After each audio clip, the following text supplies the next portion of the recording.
I still remember the sound of that door closing. Not a slam. No, she was too calculated for that. It was a soft click, the kind that echoes louder than any scream because it's final. Deliberate. My son stood behind her in the hallway of what used to be my parents' house, his eyes on the floor, his hands shoved deep in his pockets like a child who knows he's done something wrong but won't admit it. "I think it's best if you don't come around anymore, Margaret," she said. Her voice was sweet, almost apologetic, but her eyes were cold as January rain. "We need our space, our boundaries. I'm sure you understand." I didn't understand. How could I? That house, those walls, that garden, the creaking stairs that sang the same song for 40 years. It wasn't just a house. It was my mother's laughter in the kitchen, my father's hands building the porch swing. It was every Christmas morning, every birthday cake, every tear wiped away at that dining room table. And now this woman, who'd been in my son's life for barely 3 years, stood in the doorway like a queen dismissing a servant. I wanted to say something. God, I wanted to say so many things.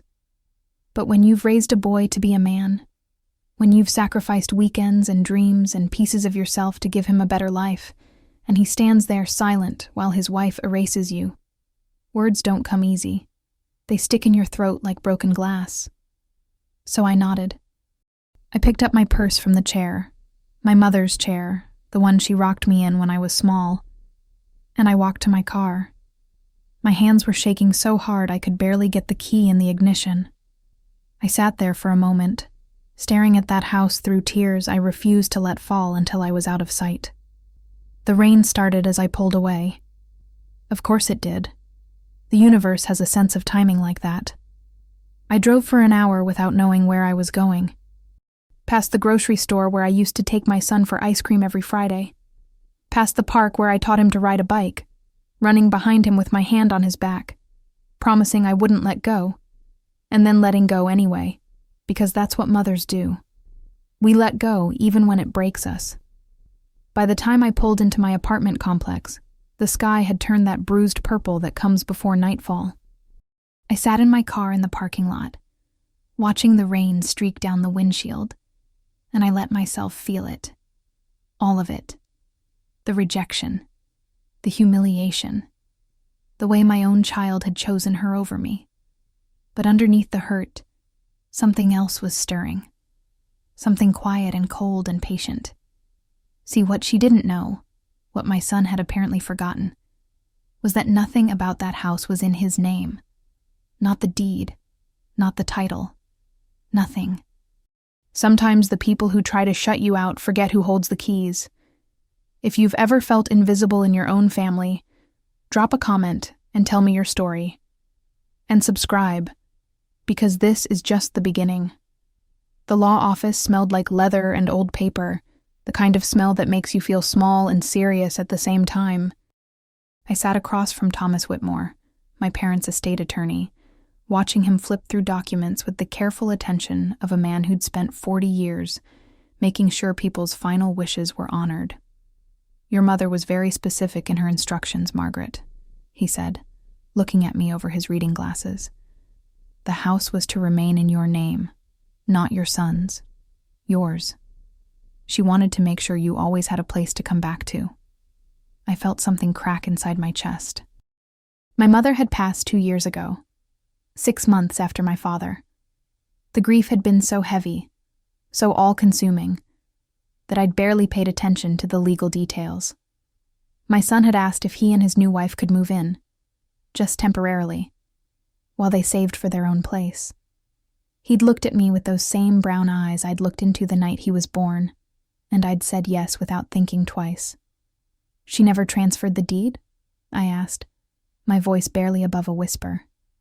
Thomas shook his head. "The house is yours, Margaret. Legally, completely, undeniably yours. Your son has been living there as your guest. Nothing more." I sat back in the leather chair, feeling the weight of that truth settle over me like a coat I'd forgotten I owned. For months, I'd felt powerless, erased, like I was the one who didn't belong. but I did belong. I'd always belonged. "What are my options?" I asked. Thomas leaned forward, his hands folded on the desk. "You can ask them to leave. You can move back in yourself. You can sell it. It's entirely your decision." He paused, studying my face. "But I'd recommend you think carefully about what you want the outcome to be. Not just legally, but personally." I drove home that afternoon with the deed in my purse, the paper heavy as stone. I didn't go straight to the house. Not yet. Instead, I sat in my small apartment, staring at the document that proved what I'd always known, but had been made to doubt. I had value. I had rights. I had power. The next morning, I woke up before dawn, made myself coffee in the dim blue light of early morning, and I made a decision. I wasn't going to rage. I wasn't going to show up screaming or crying or begging to be let back in. I was going to do something much more powerful. I was going to reclaim what was mine with the quiet dignity my mother had taught me. I wrote the letter by hand. Something about typing it felt too cold, too corporate. This needed to be personal. My mother always said that if something mattered, you wrote it in your own handwriting so the person could feel your presence in every word. "Dear Rebecca and James, I'm writing to inform you that I will be moving back into the house at 428 Maple Street within the next 30 days. As the legal owner of the property, I believe it's time I return to my family home. I understand this may come as a surprise. I'm happy to discuss the transition and give you adequate time to make other arrangements. Please contact me at your earliest convenience. Sincerely, Margaret." I didn't mention her words at the door. I didn't bring up the way I'd been dismissed like hired help. I didn't have to. The letter said everything that needed to be said. I mailed it on a Tuesday morning, standing at the post office counter with my hand trembling slightly as I pushed the envelope across to the clerk. There was no going back now. For 3 days, I heard nothing.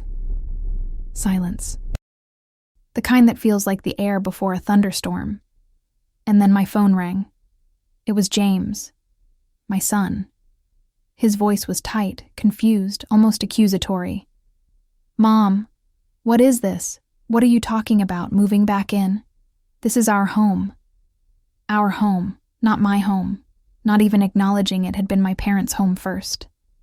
"James," I said, keeping my voice steady even though my heart was hammering. "The house is in my name. It always has been. I let you stay there because you needed a place, but I never signed it over to you." There was a long pause. I could hear Rebecca in the background, her voice sharp and insistent, though I couldn't make out the words. "You're kicking us out?" he finally said, and there was something in his voice. Hurt, yes, but also disbelief, like he couldn't fathom that I would stand up for myself. "I'm moving back into my house," I corrected. "I'm giving you 30 days to find somewhere else." "That's more than fair." "Mom, we don't have the money to. Rebecca's pregnant." The world stopped. Pregnant. I was going to be a grandmother, and I was finding out like this. Over the phone, in the middle of an argument about property lines. I closed my eyes. Took a breath. "Congratulations," I said quietly. "I mean that. But it doesn't change the situation, James. I need to come home." He hung up without saying goodbye. I sat on my couch for a long time after that, staring at my phone, wondering if I'd just burned a bridge I'd spent 30 years building. But then I remembered that door closing in my face, the way she'd looked at me like I was nothing, and I knew I'd made the right choice. You know what they say, you don't know what you've got till it's taken away. If this story is hitting close to home, let me know where you're watching from. And hit subscribe, because we're about to enter the storm. She showed up at my apartment on a Saturday afternoon. I was folding laundry, the TV murmuring in the background, when I heard the knock. Sharp, insistent, the kind of knock that demands to be answered. I knew who it was before I opened the door. Rebecca stood there in designer jeans and a cream-colored sweater, her highlighted hair pulled back in a perfect ponytail. She looked every bit the young, successful woman who'd swept my son off his feet. Polished, confident, completely in control.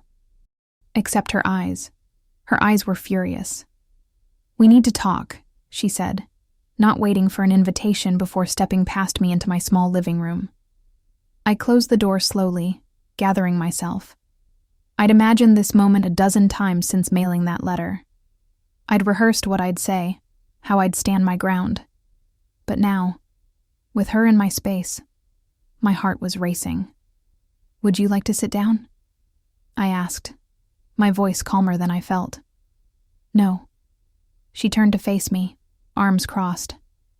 "What you're doing is cruel, Margaret. We have a baby coming. We've built a life in that house. You can't just rip it away from us." "I'm not ripping anything away," I said quietly. "I'm reclaiming what was always mine." "Because of what I said?" She laughed, but there was no humor in it. "Are you really that petty? I was having a bad day and I set a boundary. That's healthy.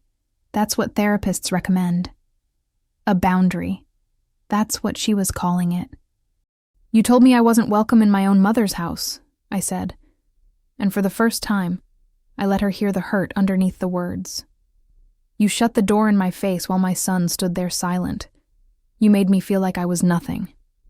"That's not—" she started, but I held up my hand.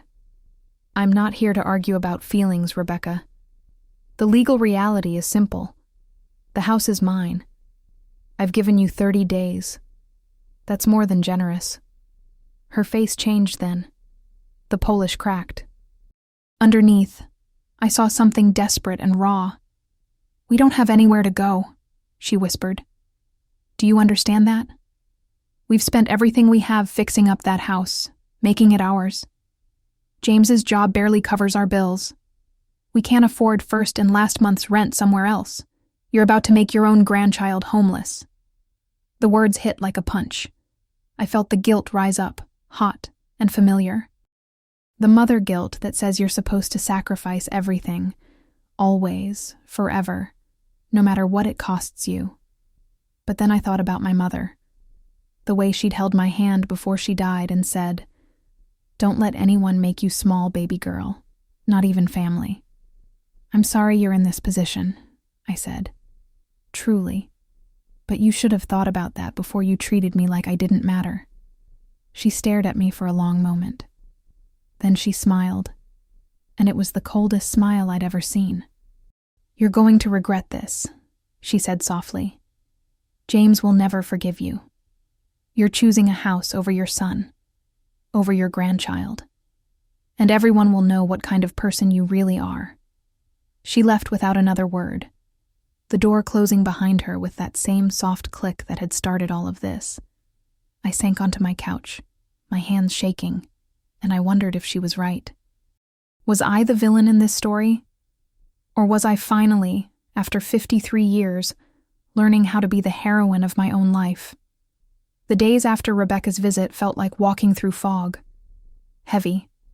Disorienting. I kept expecting my phone to ring, expecting James to call, expecting something to break the awful silence that had settled between us. But there was nothing. I went to work at the hospital where I'd been a nurse for 28 years. I smiled at patients. I checked vitals. I held hands with scared elderly women who reminded me of my mother. And the whole time, I felt like I was moving through water, everything muffled and far away. My coworker, Denise, found me in the break room one afternoon, staring at my untouched sandwich. "You gonna eat that? Or are you planning to telepathically absorb the nutrients?" she asked, sliding into the chair across from me. I tried to smile. Failed.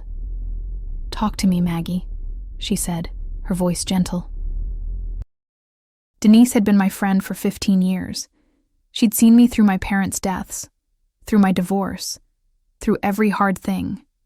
She knew when something was wrong, so I told her. All of it. The dismissal at the door, the deed, the letter, Rebecca's visit, the silence. When I finished, she was quiet for a long moment, just looking at me with those wise brown eyes that had seen too much in her 60 years. "You know what your problem is?" she finally said. "You keep waiting for permission to take up space. You keep thinking you need to justify your right to exist in your own life. I'm not—" "You are," she interrupted. "That girl told you to disappear, and you almost did. You almost let her erase you. And now that you're standing up for yourself, you're second-guessing whether you have the right to do it." I felt tears sting my eyes. "What if I'm wrong, Dee? What if I'm destroying my relationship with my son over pride?" "Is it pride?" she asked. "Or is it self-respect? Because those are two very different things, baby." I didn't have an answer. That night, I drove past the house on Maple Street. I told myself I wasn't going to, but my car seemed to steer itself there, like it remembered the way home even when I was trying to forget. The lights were on in the living room. I could see shadows moving behind the curtains. James and Rebecca, living their life in the space my parents had built. My son, who I'd rocked to sleep in that very room. My son, who was choosing her over me. I sat in my car across the street, engine off, windows down. The night air was cool, carrying the scent of the honeysuckle that grew wild along the back fence. My father had planted it the year I was born. Every spring, it bloomed like a promise. I don't know how long I sat there. Long enough for the lights to go off one by one. Long enough for the house to go dark and still. And I realized something sitting there in the darkness. I wasn't just fighting for a house. I was fighting for the right to be seen, to be valued, to be more than just a footnote in someone else's story. My mother had left me that house because she knew. She knew I'd need a place to belong when the world tried to make me feel like I didn't. I started the car and drove home, and for the first time in days, I felt something like peace. I was making coffee on a Wednesday morning when my phone rang with a number I didn't recognize. I almost didn't answer. These days, unknown numbers usually meant spam calls or bad news, but something made me pick up. "Margaret? Margaret Collins?" The voice was male, older, uncertain. "Yes," I said cautiously. "This is Robert Henderson. I don't know if you remember me. I was friends with your parents back in the day. I used to come by the house for your dad's poker nights. Robert Henderson." The name pulled up a memory. A tall man with kind eyes and a booming laugh, sitting at our kitchen table with my father, cards spread between them, smoke from my father's pipe curling toward the ceiling. "Mr. Henderson," I said, surprised. "Of course I remember. How are you?" "I'm well, thank you." "Listen, I heard through the grapevine, you know how this town is, that you're having some trouble with the house on Maple Street, with your son and his wife." I felt my defenses rise. "I don't think that's really—" "I'm not calling to gossip," he said gently. "I'm calling because I want you to know something. Your mother and I had a conversation. Must have been about 6 months before she passed. She was worried about you.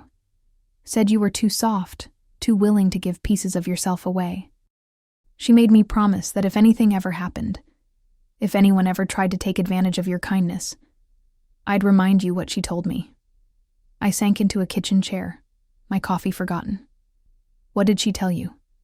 "She said, 'Robert, my Margaret has the biggest heart of anyone I know, but she doesn't understand yet that love without boundaries is just self-destruction. She wanted you to know that standing up for yourself isn't selfish. It's survival." I felt tears slip down my cheeks. "She said that?" "Those exact words. Your mama was a wise woman, Margaret, and she knew you better than you know yourself." He paused. "I also wanted you to know that what you're doing, reclaiming your home, it's not cruel. It's necessary. Don't let anyone make you doubt that." We talked for a few more minutes, reminiscing about my parents, about the old days. When we hung up, I sat there in my kitchen with the morning light streaming through the windows, and I felt my mother's presence so strongly, it was like she was sitting across from me. Love without boundaries is just self-destruction. How many years had I spent destroying myself, little by little, thinking that's what love required? You ever get a sign from the universe exactly when you need it? Tell me about it in the comments. And subscribe if you believe in second chances, because mine is just beginning. The moving truck arrived on a Saturday morning, exactly 30 days after I'd sent the letter. I'd hired professionals this time. I wasn't 20 anymore, and I didn't need to prove I could do everything myself. I arrived at the house at 8 a.m. James's car was still in the driveway. Rebecca's beside it. My stomach twisted. I'd hoped they'd be gone by now, that we could avoid this final confrontation. But apparently, the universe had other plans. I walked up the path I'd walked 1,000 times as a child, as a young mother, as a daughter saying goodbye to her parents one last time. The garden was different now. Rebecca had put in modern planters, removed my mother's roses. But the bones of the place were the same, the soul of it. I knocked on my own door, waited. James opened it. He looked exhausted, dark circles under his eyes, his hair uncombed. Behind him, I could see boxes stacked in the hallway. "Mom," he said, and there was so much in that one word. Hurt, anger, resignation. "James," I replied. "I see you're packing. That's good. The movers will need to get started soon." "Rebecca's upstairs," he said. This has been really hard on her. On us. I wanted to say that it had been hard on me too. That being rejected by your own child leaves a wound that doesn't heal with time. But I just nodded.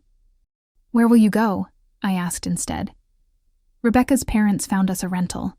It's small, expensive, but it'll work until..." He trailed off, not finishing the thought. Until what? Until I died? Until he could claim this house the way he'd been assuming he would all along. I moved past him into the house, and the smell hit me like a wave. Coffee and vanilla candles and something else. Something that wasn't quite right. They'd changed things. Painted the walls. Removed the pictures of my parents. Tried to erase the history and replace it with their own. But underneath, I could still feel it. Home. Rebecca came down the stairs carrying a box. When she saw me, she stopped. For a moment, we just looked at each other. Two women fighting over the same space, the same man, the same definition of family. "I hope you're happy," she said, her voice brittle. "You've gotten your revenge. I hope it keeps you warm at night." "This isn't revenge," I said quietly. "This is survival." She set the box down with more force than necessary. "You know what I think? I think you're a bitter old woman who can't stand to see her son happy with someone else. This isn't about the house. It's about control." Something in me snapped. "You're right," I said, and I watched her eyes widen in surprise. "It is about control. Specifically, my right to have control over my own life, my own property, my own dignity. You took that from me when you shut that door in my face. When you made me feel like I didn't belong in the place where I was born. So yes, I'm taking back control. And if that makes me bitter, so be it." James stepped between us. "Mom, please, can we get through this day without more fighting?" And suddenly I was so tired. Tired of fighting. Tired of justifying. Tired of being made to feel like the villain for refusing to be a victim. "Fine," I said. "The movers will be here in an hour. Make sure everything of yours is clearly marked." I walked through the house while they finished packing, touching walls, running my hand along the banister, standing in the room that used to be mine as a girl. The movers arrived. Boxes were loaded. Furniture was carried out. By 2 p.m., it was done. James found me in the kitchen, the last room to be emptied of their things. "I don't know if I can forgive you for this," he said. I looked at my son. This man I'd raised, this person I'd sacrificed so much for, and I felt something shift inside me. "I know," I said, "and I'm sorry you feel that way. But I'm not sorry for choosing myself. Not anymore." He left without hugging me, without saying goodbye. And I stood in my mother's kitchen, in my kitchen now, and I let myself cry. Sometimes love means letting go. Sometimes it means holding on. The trick is knowing which is which. Drop a like if you're still with me, because we're not done yet. The house was too quiet. I'd forgotten how silence sounds when you're alone in a place that used to be filled with people. Every creak of the floorboards, every settling of the old bones of the house seemed amplified, echoing through empty rooms. I'd brought some of my furniture from the apartment, but it looked small and out of place in these bigger rooms. My little couch that fit perfectly in my living room looked lost against the wall where my parents' sofa used to be. My bed, set up in my old room, felt like playing pretend, like I was a child again, sleeping in the same space but nothing was the same. I made dinner for one in the kitchen where my mother had cooked for dozens. The stove was the same. She'd refused to replace it even when it got finicky. Said she knew its moods like she knew her own. I stood there cooking eggs, and I could almost hear her voice. Not too much heat, baby. Eggs need patience. I ate at the table where I'd done my homework, where I'd told my parents I was pregnant at 19, where I'd signed my divorce papers 10 years later. The table had stories carved into it, not literally, but I could see them there anyway. Ghost memories. After dinner, I walked through the house, room by room, relearning it. The living room, where my father used to fall asleep in his recliner watching westerns. The TV volume too loud because he refused to admit he was going deaf. The bathroom where my mother would soak for hours, reading romance novels and drinking wine, the door locked, taking the only time she ever took for herself. The small bedroom that had been James's, where I'd rocked him through colic, through nightmares, through the fever that had scared me so badly I'd slept on his floor for a week. They'd painted it gray, turned it into an office. The glow-in-the-dark stars I'd put on his ceiling were gone. I ended up in the backyard as the sun set. The honeysuckle was blooming, filling the air with sweetness. I sat on the porch swing, the same one my father built, miraculously still there, and I pushed off gently, letting the rhythm soothe me. My phone buzzed.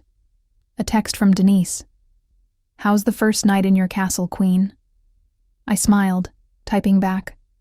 "Lonely, but mine." 3 dots appeared, then her response. "Sometimes lonely, and mine is better than crowded and lost. You did the right thing." Did I? I still wasn't sure. As darkness fell, I went back inside, locked the doors, turned off the lights.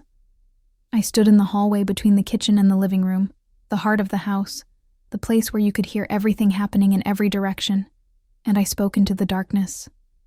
"Mama," I said quietly. "Daddy, I'm home. I'm finally home." The house didn't answer, but somehow I felt less alone. 3 weeks after I moved in, someone knocked on my door just after sunset. I wasn't expecting anyone. I'd been keeping to myself, still raw from everything that had happened, not quite ready to face the world. I looked through the peephole and my breath caught. James. He was alone, standing on the porch with his hands in his pockets, looking younger than his 31 years. For a moment, I considered not answering. I wasn't ready for another fight, another accusation, another reminder that I'd chosen property over family. But he was my son, and despite everything, I loved him with a fierceness that hadn't dimmed even slightly. I opened the door. "Hi, Mom," he said quietly. "Hi, baby," I replied, and felt my throat tighten. "Can I come in?" I stepped aside, and he entered the house he'd grown up visiting. The house he'd lived in for 3 years, now strange to him as a guest in his mother's space. We sat in the living room, on my small couch that still looked out of place. The silence stretched between us, heavy with all the words we hadn't said. "Rebecca doesn't know I'm here," he finally said. "She'd be furious if she did." "Then why did you come?" He looked down at his hands. "Because I needed to see you. Because I've been thinking about everything that happened and He took a breath. I owe you an apology. I hadn't expected that. James. Let me finish, he said. Please. I've been rehearsing this for days, and if I don't say it now, I never will. I nodded, my heart hammering. I stood there, he said, his voice cracking.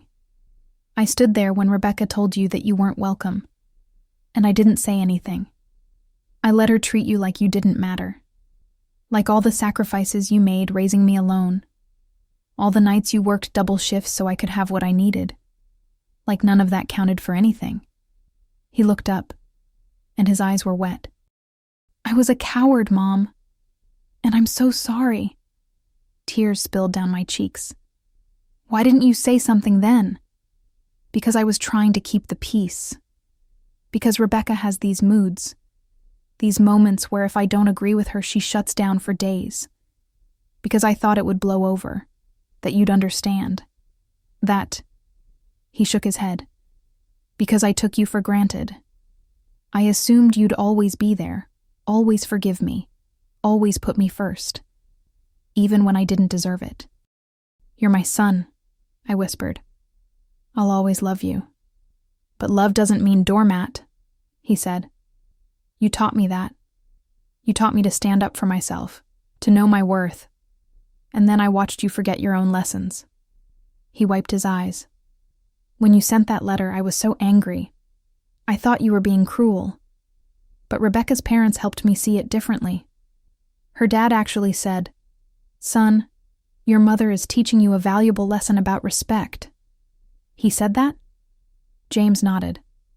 He's been married to Rebecca's mom for 35 years. He said the biggest mistake young couples make is not honoring the people who came before them. That family isn't just about the future. It's about remembering where you came from. We sat quietly for a moment, the old house settling around us. Are you and Rebecca okay? I asked. We're working on it. The new place is actually good for us. Smaller. Humbling. It's teaching us to live within our means, to appreciate what we have instead of always wanting more. He smiled sadly. Turns out losing this house was the wake-up call we needed. And the baby? His face softened. Due in October. It's a girl. My heart swelled. A granddaughter. We want to name her Eleanor, he said. After Grandma, if that's okay with you. I started crying again, unable to speak. Mom, I know I have no right to ask this, but... He took a breath. Is there any way we can start over? Not moving back in. That ship has sailed, and honestly, it needed to. But maybe... coffee? Visits?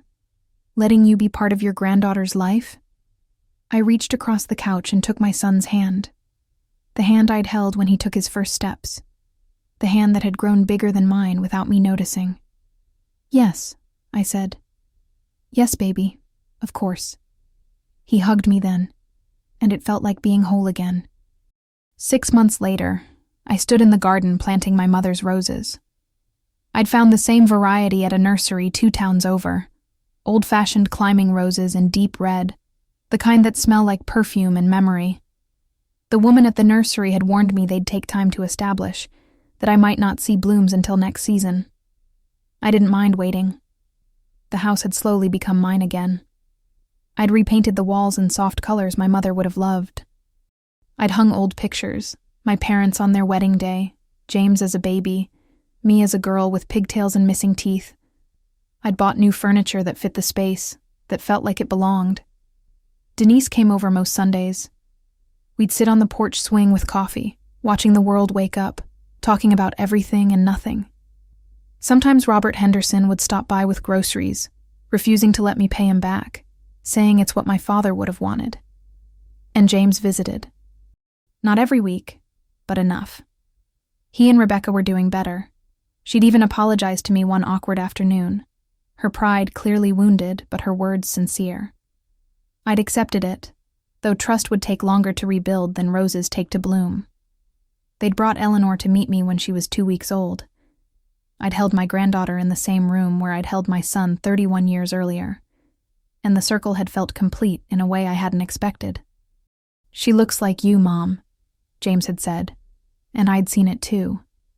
My mother's eyes, looking out from this new little face. Legacy living on. As I patted soil around the rose bushes, I thought about everything that had happened. The door closing in my face, the letter, the painful reclaiming, the broken relationship slowly mending. People in town had opinions, of course. They always do. Some thought I'd been cruel.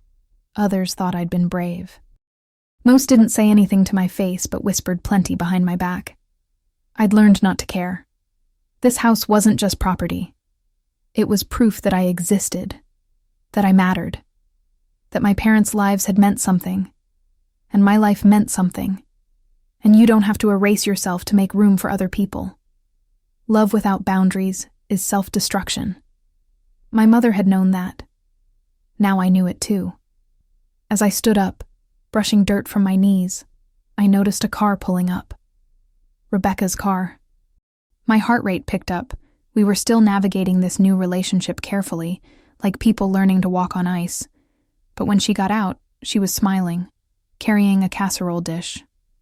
"I made too much lasagna," she said as she approached.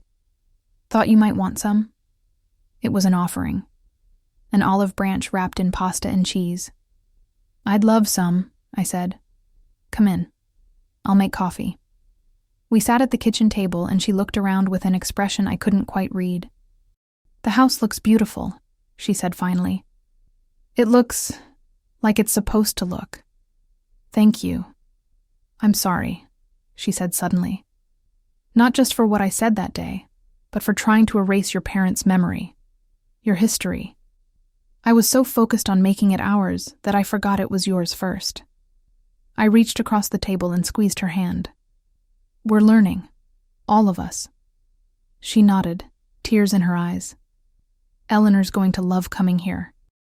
Growing up hearing stories about her great-grandparents, learning where her daddy came from. And in that moment, I saw the future I'd been afraid I'd lost forever. Sunday dinners, birthdays, Eleanor taking her first steps in this living room, teaching her to garden in the same soil where my mother taught me. "She will," I agreed. "This house has a lot of stories left to tell."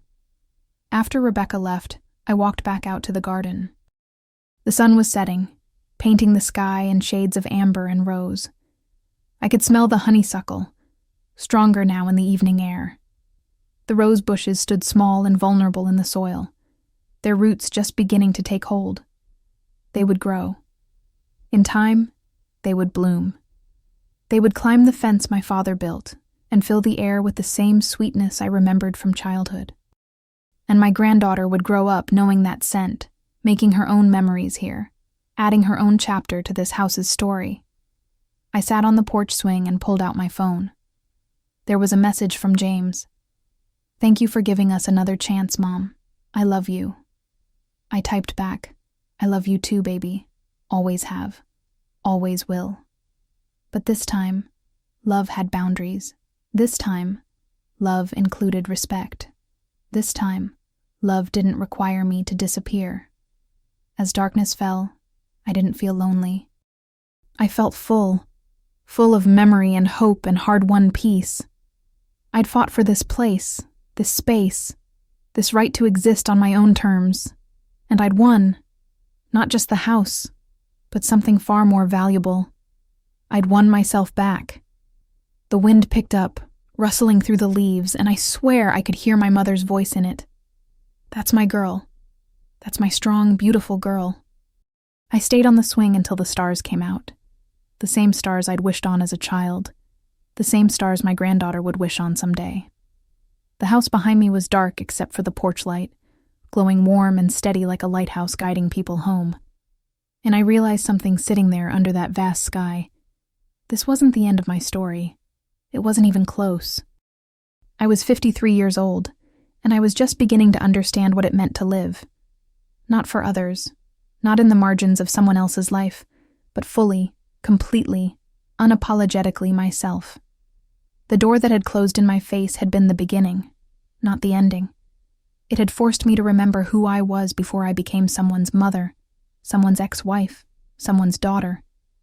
It had reminded me that Margaret Collins was a person in her own right, with value and worth that didn't depend on anyone else's validation. I thought about all the women who'd feel this story in their bones. The mothers who'd been made to feel like they were asking too much by simply asking to be seen. The daughters trying to honor their parents' legacies. The grandmothers fighting to stay relevant in families that had moved on without them. To them, I wanted to say, don't disappear. Don't make yourself small. Don't convince yourself that love requires erasure. Stand in your truth. Reclaim your space. Plant your roses and wait for them to bloom, because you deserve to take up room in this world. You deserve to be more than a footnote.